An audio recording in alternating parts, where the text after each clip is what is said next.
Bismillahirrahmanirrahim. Assalamualaikum warahmatullahi wabarakatuh.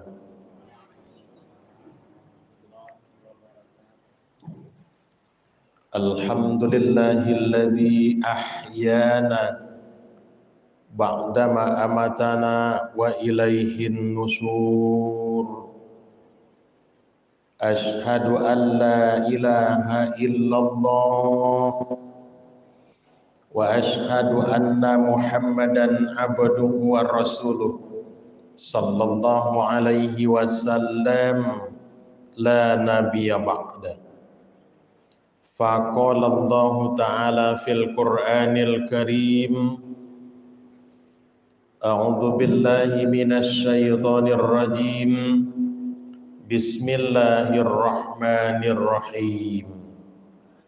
At-taibunal abidunal hamidunas saihun, ar-raki'unas sajidunal amiruna bil ma'ruf wan nahuna 'anil munkar wal hafizuna li hududillah wa basyiril mu'minin. Shadaqallahul azim. Al-Quran surat At-Taubah ayat 112. Bapak dan ibu kaum muslimin dan muslimah, hadirin wal hadira, jamaah subuh mubarakah Masjid Al-Huda rahimakumullah.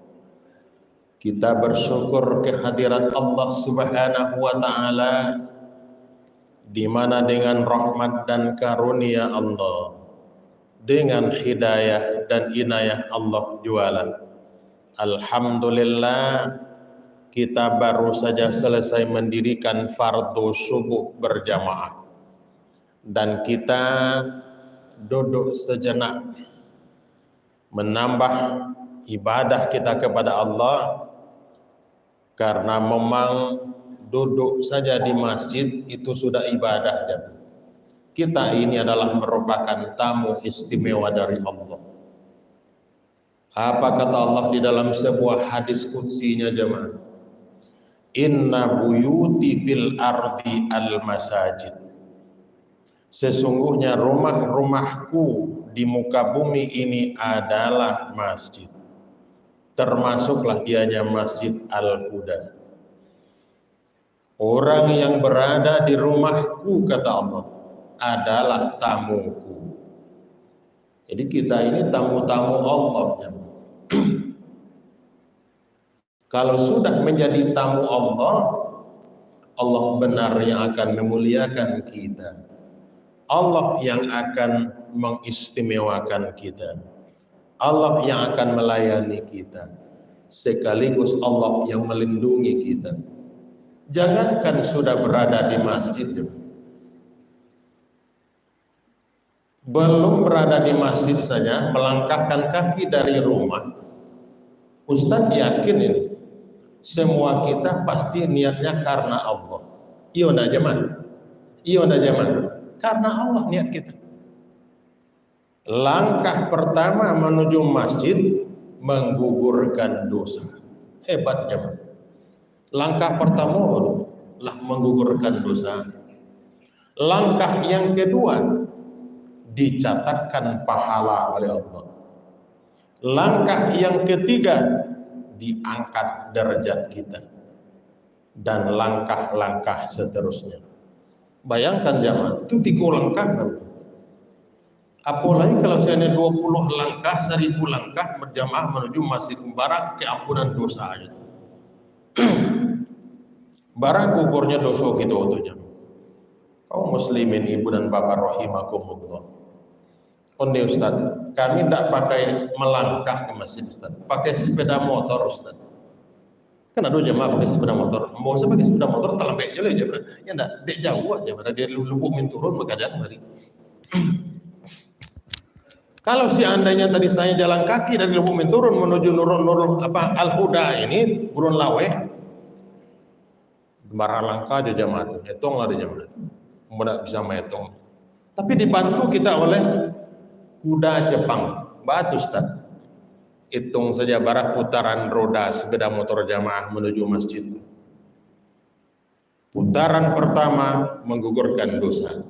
Putaran roda yang kedua dicatatkan pahala. Putaran yang ketiga diangkat derajat, dan putaran seterusnya. Itu makanya wajah-wajah jamaah semua, apalagi sebentar lagi Ramadan, malam besok, malam nanti ya, kita sudah mulai tarawih. Ya malam wajah tarawih. Ramadan sudah di ambang pintu. Kita sudah dekat-dekat di gerbangnya Ramadan ini. Di hari gerbang Ramadan. Luar biasa. Mudah-mudahan itu makanya jamaah semuanya bocah lihat baru saya masuk ke masjid walaupun terlambat di barasi jamaah. Wak muko jamaah barasi aja. Itu tandanya dosa kita sudah berguguran, diampuni oleh Allah Subhanahu wa taala. Moga-moga keampunan Allah itu menyertai kehidupan kita. Amin. Ya Rabbal Alamin. Salawat dan salam mari kita sampaikan kepada baginda Rasulullah sallallahu alaihi wasallam. Allahumma shalli ala Muhammad wa ala ali Muhammad. Ba'aka jamaah lai sehat-sehat saya. Jamaah onde. Hari dingin-dingin di mana-mana. Ya enggak? Kaum muslimin, ibu dan bapak para hadirin rahimakumullah. Tausiah kita berangkat cuma satu ayat, tidak lama-lama kita menyampaikan. Satu ayat saja di dalam surat At-Taubah ayat 112. Ada beberapa karakter dari orang-orang yang beriman. Karakteristik orang-orang mukmin itu semoga ada di dalam diri kita, hamba Allah, umatnya Rasulullah sallallahu alaihi wasallam. Karakter yang pertama adalah at-taibun, bertaubat. Orang yang beriman adalah orang yang gemar bertaubat kepada Allah. Orang yang mukmin adalah orang yang rendah hati, tawadhu, lalu mengakui kesalahan di hadapan Allah, dosanya terhadap Allah, lalu dengan segenap kerendahan hati dia senantiasa bertaubat kepada Allah Subhanahu wa taala. Dan itu di bulan Ramadan itu taubat itu terbuka aja.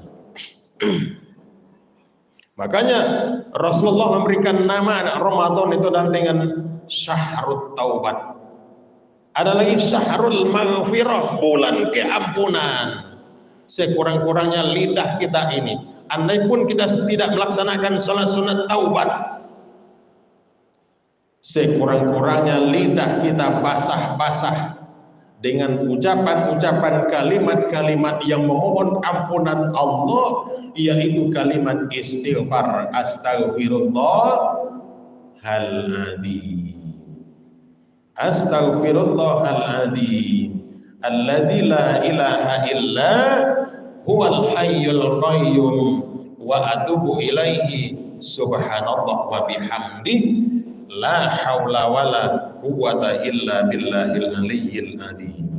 Di masjid istighfar, sambil mendengarkan ceramah ini dalam hati istighfar.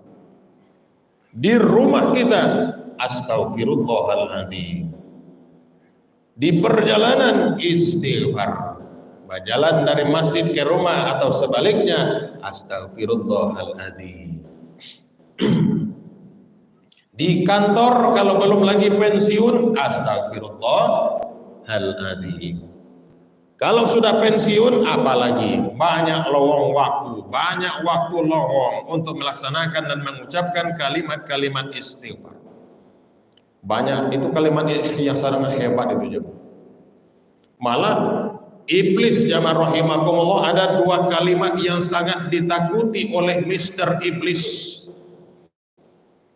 Ada dua kalimatnya. Yang pertama adalah kalimat tahlil tauhid, yaitu la ilaha illallah. Takut iblis juga. Lari dia kungkang, luntang kungkang lari. Kalimat tauhid menyatakan Allah itu satu. Kita bertauhid kepada Allah Subhanahu wa taala. Yang kedua, kalimat istighfar. Jadi iblis takui pada dengan kalimat istighfar. Kudape ada umatnya Rasulullah tidak mengucapkan istighfar. Kecil siatu Ustaz, kecil iblis. Ini oleh karena itu semakin banyak kita istighfar, semakin iblisnya lari dari kita.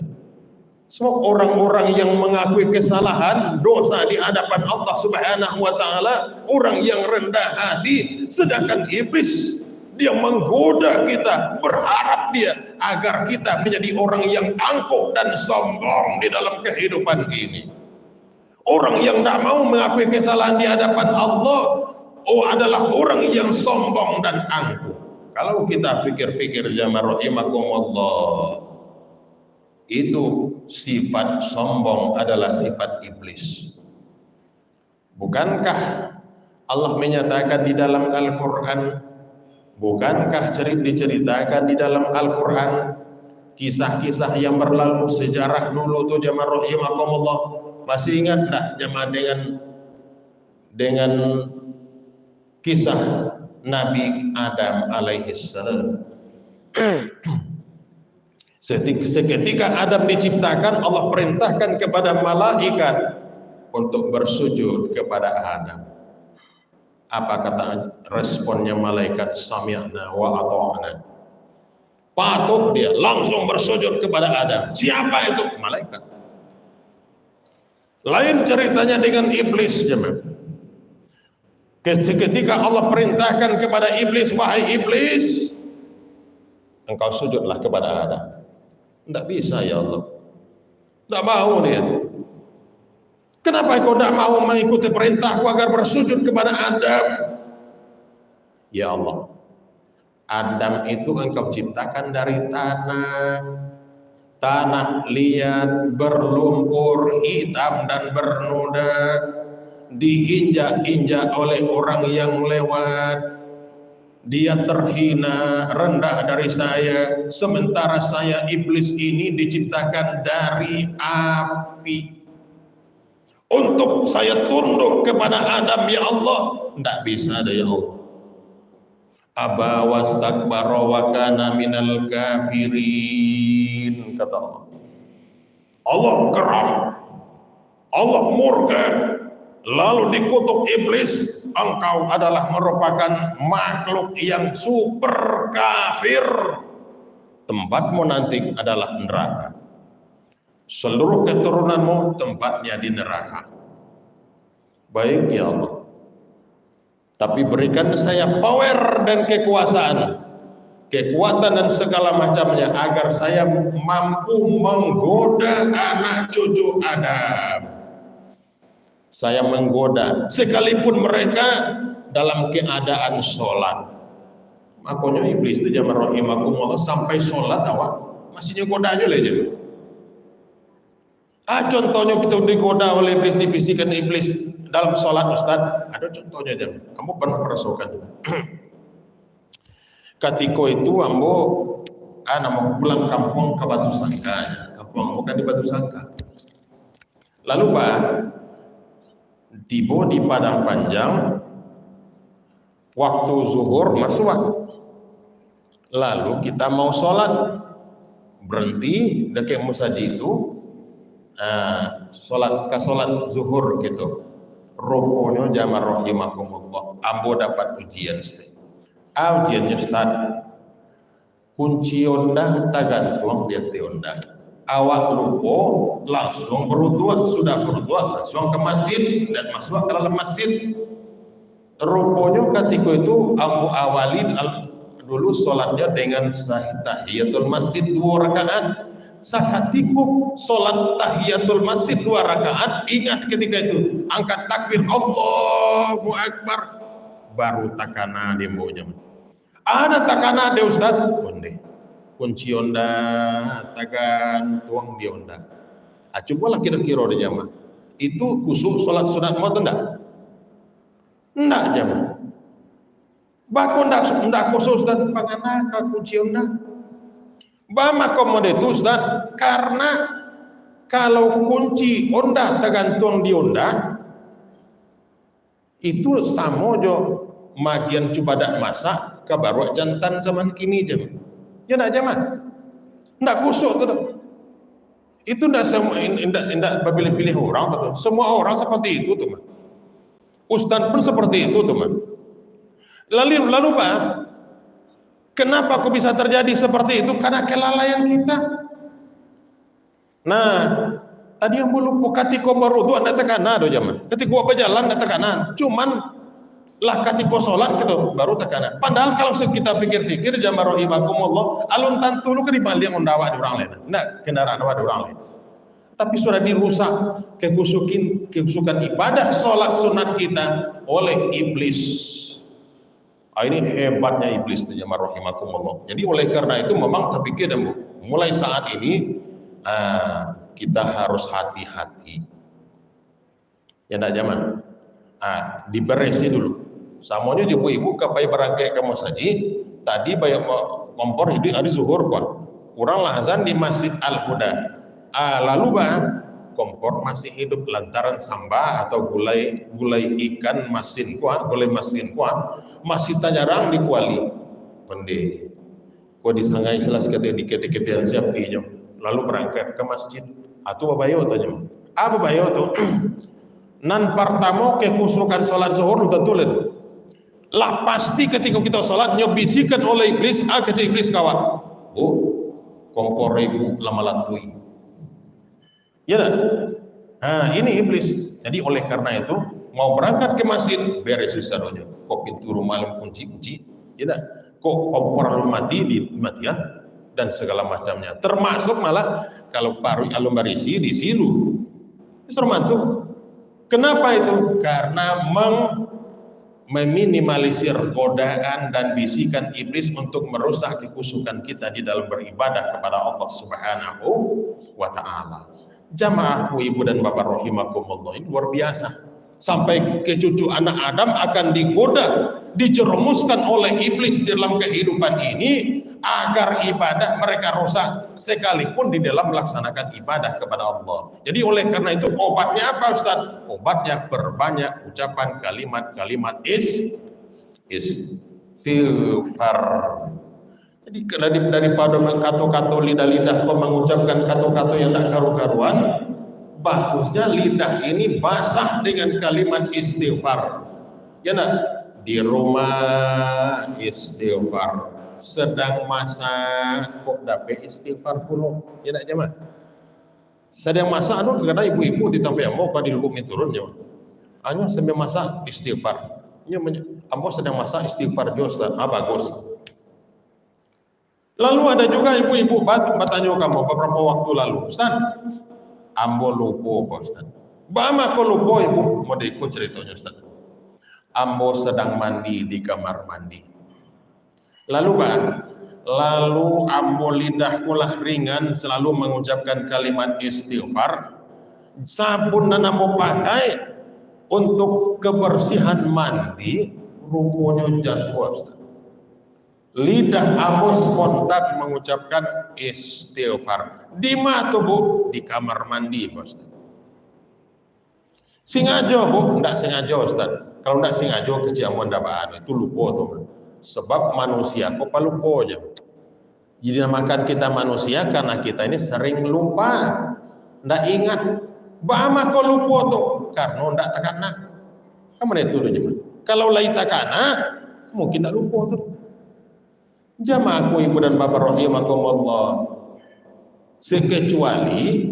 kecuali begitu berada di kamar mandi dengan sengaja langsung sedang mandi astagfirullahaladzim banyak-banyak kita ucapkan. Tidak, itu tidak seperti itu, karena sudah ada ketentuan di dalam Islam yang diajarkan oleh baginda Rasul kepada kita umatnya. Mau masuk ke kamar mandi itu memang kita berdoa sambil memohon perlindungan Allah Allahumma inni a'udzubika minal khubuthi wal khaba'is. Mau masuk kamar mandi, mau masuk kamar kecil, sudah cukup itu pelajaran diajarkan oleh Rasulullah kepada kita umatnya.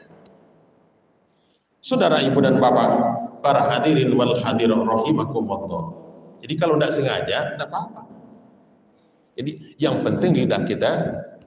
Sedangkan kita, Rasulullah membaca dan berkacamata melihat, membaca sejarahnya baginda Rasulullah Sallallahu Alaihi Wasallam. Rasulullah itu adalah orang yang sudah dapat jaminan ampun, jemaah. Satu-satunya orang yang dapat jaminan ampun, sudah ada kaplingnya di sorga sebelum beliau wafat. Cuman Rasulullah Sallallahu Alaihi Wasallam terpelihara dari dosa. Rasulullah, jangankan dari dosa, dari hal yang subhat Rasulullah terpelihara. Tapi hebatnya Rasulullah Sallallahu Alaihi Wasallam, beliau rupanya adalah orang yang gemar meminta ampun kepada Allah. Beliau adalah orang yang gemar bertaubat kepada Allah. Beliau adalah orang yang gemar beristighfar. Beliau adalah orang yang gemar sholat sunat taubat. Padahal sudah dapat jaminan ampun. Padahal keampunan sudah ada di tangan beliau. Kalau awak lah seorang mantu jamaah rahimakumullah, alun tantu seperti itu le. Oh nih, mungkin ada jaminan ampun koma. Lah anu kapling di surga. Nah, ya enggak? Apa kata awak selek? Siapa itu? Kita umatnya Rasulullah, umat manusia biasa. Rasulullah tidak seperti itu. Itu hebatnya Rasulullah. Itulah makanya di dalam Al-Quran Nabi Muhammad adalah merupakan uswah dari kita, uswah yang terbaik, contoh yang terbaik. Jadi satu-satunya figur terbaik yang harus dicontoh di dalam kehidupan ini cuman Rasulullah. Dari segi apa saja sebutlah. Dari segi pemikiran Rasulullah adalah contoh. Beliau adalah seorang pemimpin juga. Dari segi kebijakan kepemimpinan Rasulullah contoh. Ya enggak? Dari segi apa lagi? Dari segi beliau juga adalah seorang pelaku ekonomi pedagang. Dari segi tata cara berdagang yang bagus, Rasulullah adalah contoh. Beliau juga kepala rumah tangga, gubernur di rumah tangga beliau. Beliau juga adalah pemimpin dan kepala rumah tangga sebagai uswah hasanah. Apalagi dari segi ibadah Rasulullah adalah contoh. Bahkan tidak ada suatu malam yang lepas saja kecuali beliau sholat malam. Pernah suatu kali ada salah seorang sahabat Rasulullah itu lah banyak merawikan hadis. Hafiz 30 juz, banyak merawikan hadis, namanya Ibnu Mas'ud, sudah membuktikan itu. Bagaimana sholat malamnya Rasulullah itu. Suatu kali akhirnya Ibnu Mas'ud kepada Rasulullah selesai sholat malam itu yang parakan ini sholat fardu isya, dan selesai pula ibadah-ibadah sebelum tidur. Akhirnya Ibnu Mas'ud kepada Rasulullah, ya Rasulullah, saya ingin tidur di masjid ini. Kan dulu tuh di Masjid Nabawi itu kan ada kamarnya Rasulullah zaman. Ada kamar beliau tuh. Jadi setelah beliau selesai beribadah malam itu beliau masuk kamar. Itu kapan keluarnya? Keluarnya sepertiga malam.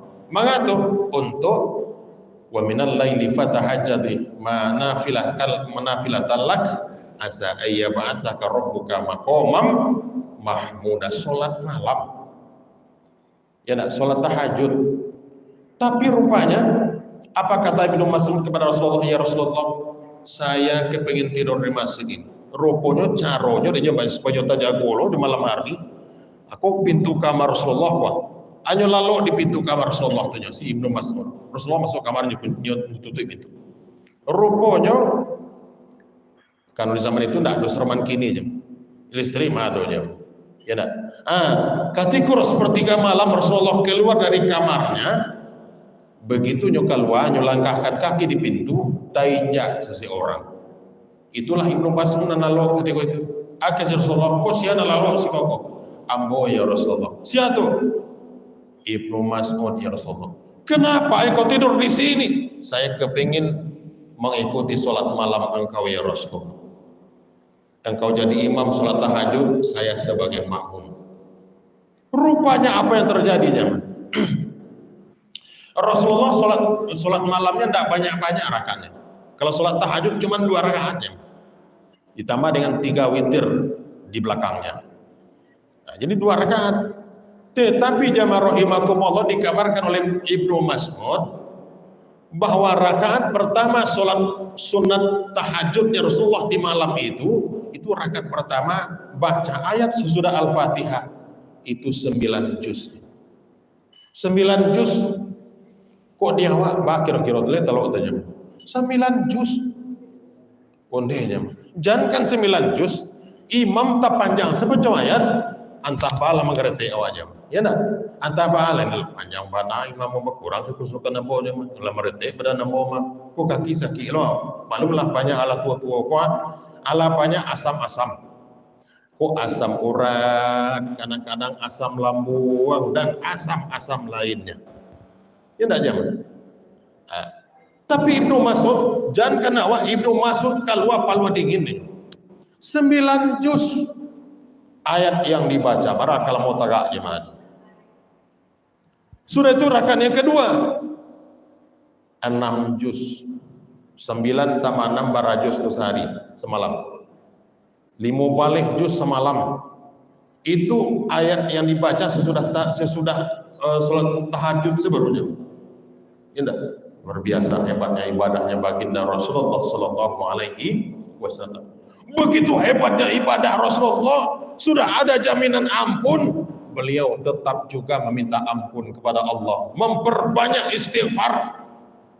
Malah tercatat dalam sejarah Rasulullah sekali dia kan kalau istilahnya sekali istighfar. Nah, sekali istighfar itu minimal 100 itu. Ya kan ada kalau kita zikir atau istighfar segala macam kan ada memakai kadang-kadang ini ruas-ruas jari itu kan ya enggak? Ruas-ruas jari atau kadang pakai biji-biji apa tuh?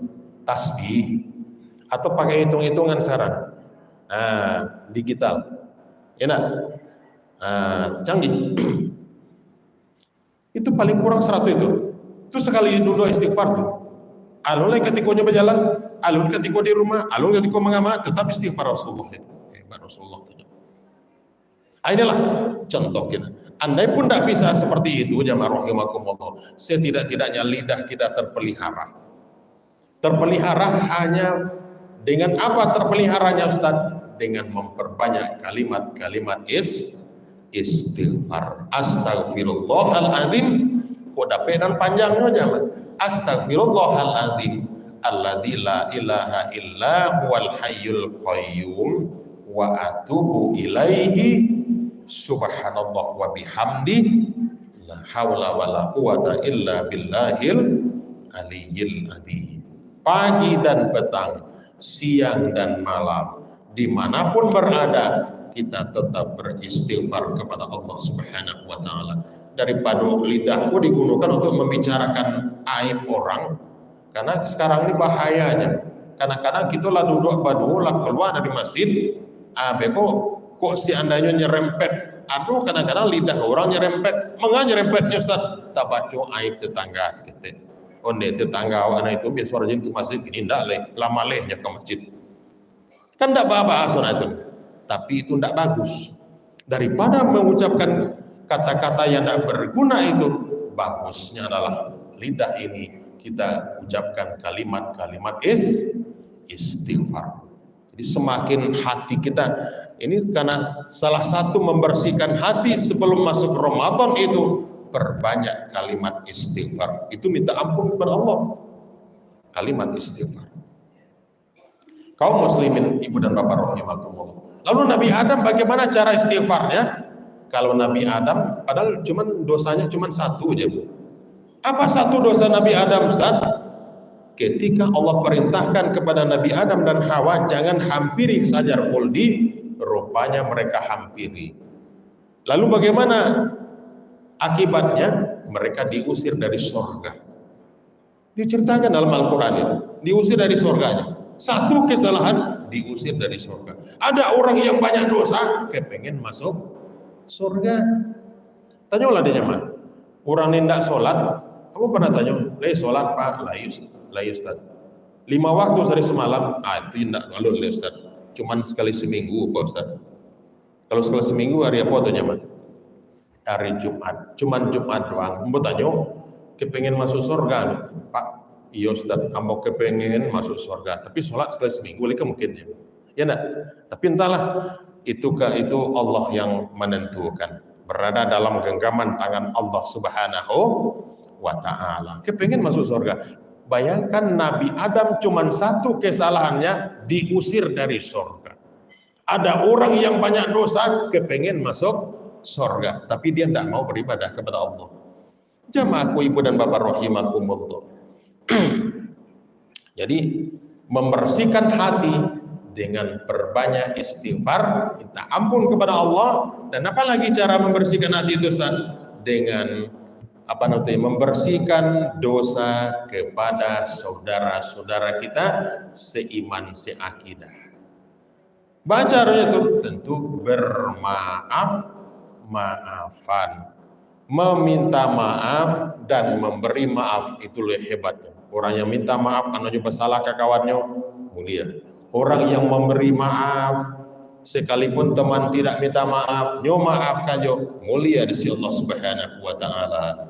Kaum muslimin ibu dan bapak rahimakumullah. Jadi yang pertama, karakteristik orang-orang yang beriman itu adalah orang yang senantiasa bertaubat kepada Allah, sekurang-kurangnya lidahnya basah dari kalimat-kalimat istighfar. Untuk kalimat-kalimat istighfar, dengan kalimat-kalimat istighfar. Satu. Yang kedua, karakter orang yang beriman itu adalah al-abidun, abid. Orang yang beriman dia senantiasa tunduk kepada Allah. Orang yang beriman dia senantiasa beribadah kepada Allah. Orang yang beriman dia senantiasa menyembah Allah. Tunduk dia kepada Allah, ketundukan kepada Allah luar biasa. Itulah orang yang beriman. Makanya hari kini aku yang dalam musaji orang yang beriman semua ini. Semoga orang-orang yang beriman yang naik grafik kualitasnya lebih tinggi lagi lompatannya. Apa itu Ustaz? Dari muslim menjadi mukmin, dari mukmin menjadi orang-orang yang muttaqin. Wajah-wajah orang yang bertakwa semua. Kalau sudah berada pada orang yang bertakwa, levelnya orang yang bertakwa, itu imbalan cuman satu saja. Apa imbalannya Ustaz? Yaitu surga. Jadi orang takwa itu surga saja aja, tidak ada yang lain. Onde Pak Ustaz, kan selama kala banyak orang yang takwa itu diwafatkan oleh Allah. Laika dojo kapling kami di surga nanti itu. Ajan camih dan khawatir jemaah lain. Bama komad itu surga itu tidak akan kehabisan kapling bagi orang yang bertakwa. Lantaran surga itu seluas langit dan bumi. Lihat di dalam surah Ali Imran 133. Wasari'u ila maghfiratin mir rabbikum wa jannatin arduhas samawati wal ard uiddat lil muttaqin. Bersegeralah kepada keampunan Allah, dan surga yang dipersiapkan adalah seluas langit dan bumi, diperuntukkan bagi orang-orang yang bertakwa kepada Allah di antara kamu. Dan orang yang bertakwa itu adalah orang yang paling mulia. Kualitas terbaik daripada kita manusia ini adalah takwa. Inna akramakum indallahi atqakum. Kita menyembah Allah, targetnya takwa. Kita sholat, targetnya adalah takwa. Kita berinfak, bersedekah dalam rangka bersyukur kepada Allah, targetnya adalah takwa. Kita bangun silaturahmi, memperkuat ukhuwah Islamiyah, menjadi umat wahidah, umat yang bersatu, targetnya adalah takwa. Apalagi Kita melaksanakan ibadah puasa Ramadan yang dimulai insya Allah besok. Karena besok sudah mulai kita berpuasa. Target kita adalah takwa. Kita bangun malam-malam di bulan Ramadan dengan qiyam Ramadan. Targetnya adalah takwa. Dan banyak-banyak lagi. Bahkan ada di antara saudara-saudara kita yang sudah dipanggil oleh Allah untuk mengerjakan wa minal laili fatahajjad bihi nafilatan lak. Apa? Untuk melaksanakan sholat malam, targetnya adalah takwa. Bahkan ada yang sudah naik haji, dipanggil oleh Allah untuk naik haji ke tanah suci Mekah melaksanakan rukun Islam yang kelima, targetnya adalah takwa. Semuanya ibadah kepada Allah targetnya adalah takwa. Dan ibadah itu adalah merupakan tugas hidup kita. Memang sedapat mungkin ibadah itu 20 jam. Onde Pak Ustaz, 20 jam ibadah, 20 jam kami sholat Pak Ustaz. Ibadah bukan sholat saja, tapi sholat adalah merupakan ibadah yang utama. 20 jam jemaah. Bayangkan di jemaah, kita bukan dalam lingkaran sholat, kita dalam lingkaran ibadah utama kita hidup ini. Bayangkan, baru saja kita selesai melaksanakan dan mendirikan ibadah sholat fardu subuh. Sesudah ibuku adunan bertebaran di muka bumi mencari karunia Allah. Tidak lama beko. Coba lah jemaah, waktu ini capek benar bergulir. Duduk-duduk sesemata. Ada kegiatan seketika, alah masuk. Saya waktu syukur. Ya nak jemaah. Sudah itu balik. Sudah zuhur kita pulang ke rumah dulu kegiatan seketika lain. Tidak lama sudah itu. Allah condong pulaunya ke barat. Masuk waktu ashar. Sudah itu balik. Nak lama dah. Sudah itu. Masuk waktu maghrib. Sudah maghrib. Pulang kita ke rumah, adulan ditambah pula dengan ibadah-ibadah yang lain di masjid ini, masuk pula waktu Isya. Lalu Isya, ada orang yang di luar Ramadan ya, ditambah dengan ibadah yang lain, baca Quran dan segala macam, itu ngantuk, belum tahu aja, ya enggak? Lalu awalnya, begitu bangun, rukunya lah masuk pula waktu subuh. Seperti itu lingkaran kehidupan kita sebagai seorang hamba. Jadi 24 jam itu. Betul ya Rasulullah, saya mau tidur. Jangan tidur dulu. Kecuali kau laksanakan sekurang-kurangnya 4 terlaksana ibadah kepada Allah. Apa itu? Yang pertama, qiraatil Quran. Bacalah Quran dulu. Artinya apa? Artinya setiap malam membaca Al-Quran. Di luar bulan Ramadan, apalagi di dalam bulan Ramadan. Tiap malam baca Al-Quran kejauh semua. Kini ku jamaah rahimakumullah kita perisokan. Awak lah sormanto. Taruhlah kita sudah seperti ini. Lah sormanto. Taruhlah kita sudah seperti ini. Bagaimana dengan orang yang di belakang kita? Anak kita, cucu kita. Lainnya baca Quran tiap hari. Cobalah peristiwa ke kamarnya sesekalinya menjelang lalu atau amangannya dia lagi baca Quran atau tidak. Kadang-kadang jangankan anak-anak jemaah, kita saja orang-orang yang sudah dewasa saja kadang-kadang tidak bisa lepas dari HP aja. Lain ada juga kesempatan HP dibuka aja, aku sekalian sok. Ya tidak jemaah. Tapi kalau kita ini bisa karena ada keperluan, tapi belum tentu seperti kita anak-anak kita. Ya nak, mereka anak-anak yang remaja itu usia sweet 17 ke bawah, alun tentu seperti awaknya aja. Awak kan banyak saringan, banyak filter. Ya nak. Kenapa? Karena sudah kita semua adalah orang-orang yang dekat dengan Allah. Jadi jamaah Hasadokwa orang-orang dekat dengan Allah. Orang-orang yang ahli-ahli ibadah semua ini.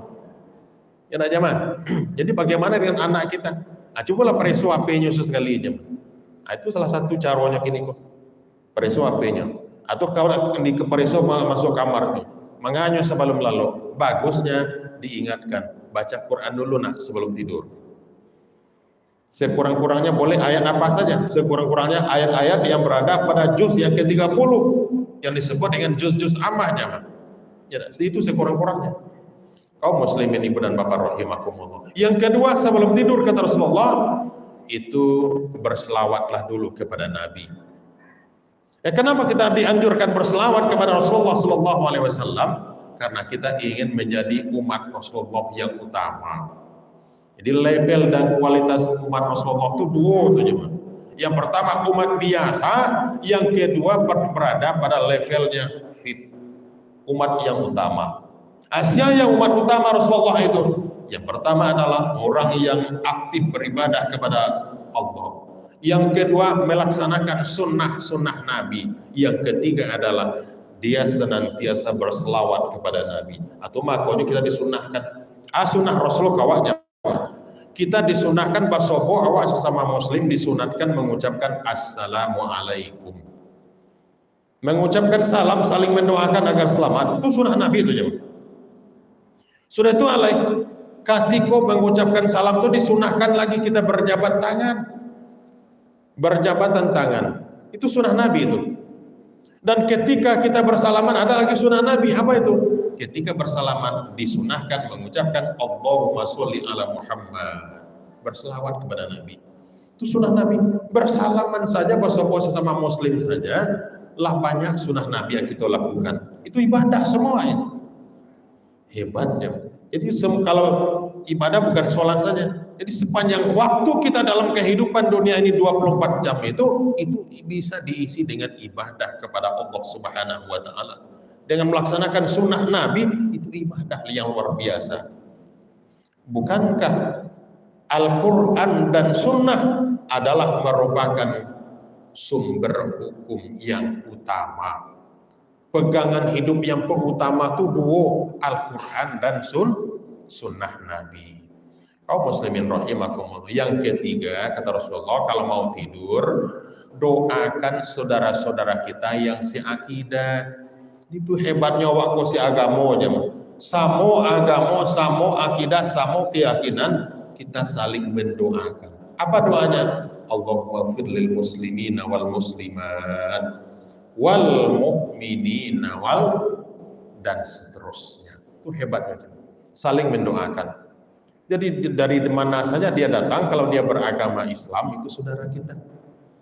Berbeda negara, berbeda adat istiadat, berbeda bahasa, berbeda kultur dan segala macamnya, berbeda jaket dan warna kulit, kalau sama-sama wa ana minal muslimin itu saudara kita. Andaikan si ayah dan si ibu jemaah. Ya nak, si ayah dan si ibu tapi beda keyakinan, yang cia Islam, yang cia Kristen. Itulah lain ceritanya tuh. Ya nak saudara nama itu. Saudara yang sangat hebat, yang paling dekat, yang paling kuat persaudaraan adalah yang diikat oleh tali agama Islam dan keyakinan kepada Allah, tali tauhid. Itu keyakinan yang luar biasa. Semua itu akunya doa saling nyambung. Tapi kalau sesama tidak dengan Islam, tidak nyambung doa. Kan ada orang mendoakan orang di luar Islam itu. Awak ustaz, awak buya, awak kiai. Didoakan orang tidak tentu agamanya. Ya enggak? Sebetulnya buat apa itu? Bagusnya didoakan sesama akidah dengan kita. Ya enggak? Yang dicontoh itu selain Rasulullah adalah saudara-saudara kita yang sama akidahnya dengan kita. Bukan orang yang di luar Islam. Bukan orang yang berbeda akidah dengan kita. Bukan itu ini contoh. Tidak. Kaum muslimin rahimakumullah. Yang keempat, kalau mau tidur kata Rasulullah kepada keluarganya adalah jangan tidur dulu kecuali sesudah kita berzikir kepada Allah. Zikrullah, ingat Allah.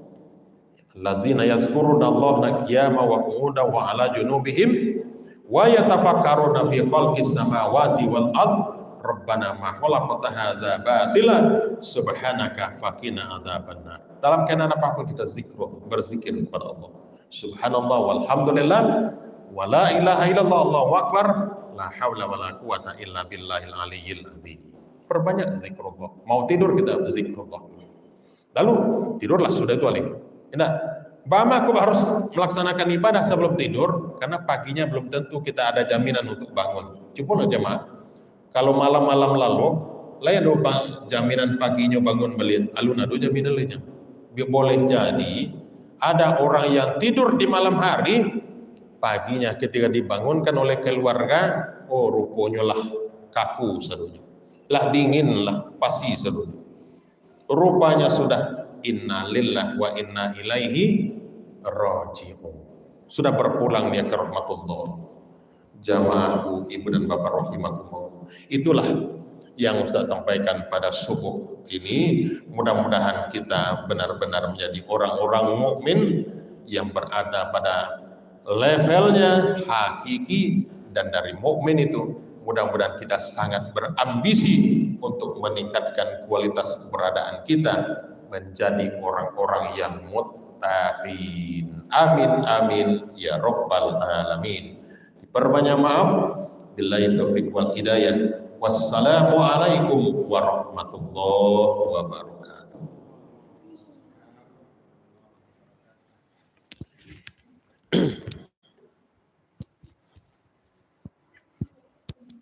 Allah, buku. Bapak Ibu ya, selamat subuh buat kita yang terakhir hari ini.